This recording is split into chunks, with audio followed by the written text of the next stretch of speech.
Welcome to Jeeva's cooking. இந்த வீடியோவில் என்ன பார்க்க போகிறோம்னா வெள்ளை குழம்புனா இதில் வந்து காய்கறிலாம் இருக்காது. பாருங்கள், நான் 3/4 கப் அளவுக்கு துவரம்பருப்பு எடுத்திருக்கேன்.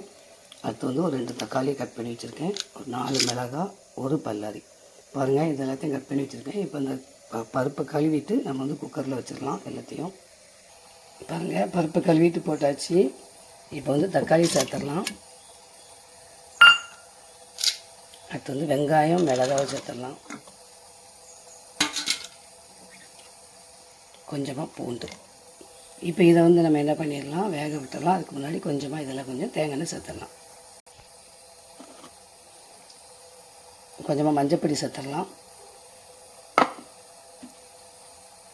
கொஞ்சமாக தேங்காய் எண்ணெய் விட்டுக்கலாம். வச்சுட்டு நம்ம என்ன பண்ணணும், இப்போ குக்கரை மூடி போட்டு 3 விசில் அடிக்கணும்.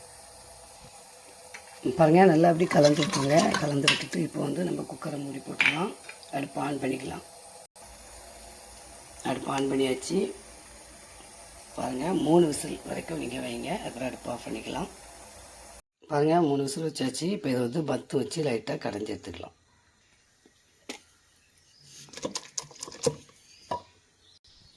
பாருங்கள், நல்லா மசிச்சு விட்டாச்சு. இப்போ வந்து நம்ம தாளிச்சிடலாம். தேங்காய் எண்ணெய் விட்டுக்கலாம். கடுகு சேர்த்துக்கலாம். அதுக்கு பிறகு இந்த வத்தல், கருவேப்பிலை, வெங்காயம் போட்டிருக்கோம். நம்ம வந்து இதுக்கு வந்து நம்ம காரம் எதுவும் சேர்க்கலை, மசாலா பொடி எதுவும் சேர்க்கலை. அதனால் நான் வத்தல் சேர்த்துருக்கேன். உங்களுக்கு தேவையான சேர்த்துருங்க, எல்லாம் தேவையில்லை. எவ்வளோ காரமோ அதுக்கு தந்தாலும் சேர்த்துக்கோங்க. கடைசியாக மல்லி இலையை போட்டுக்கலாம். இப்போ வந்து வத்தல் சேர்த்துக்கலாம். கருவேப்பிலை சேர்த்துக்கலாம்.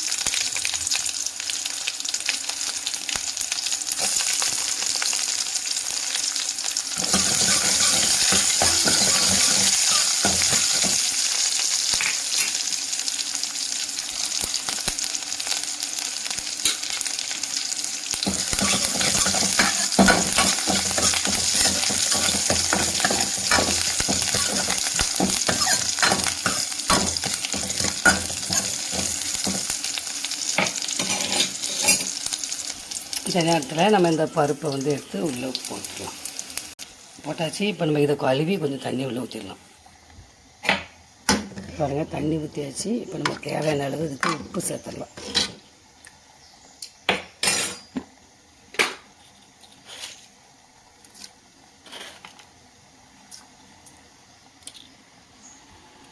கொஞ்சமாக காயப்பொடி சேர்த்துடலாம்.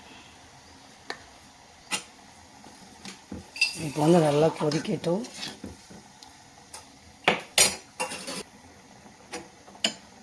இது நல்லா கொதிக்கணும். இந்த தண்ணியெல்லாம் கலந்துருக்கும், உப்புலாம் கலந்துருக்கும். வெங்காயம் நல்லா கொதிச்சுட்டு இப்போ நம்ம இந்த மல்லி இலையை அப்படியே தூவிடலாம்.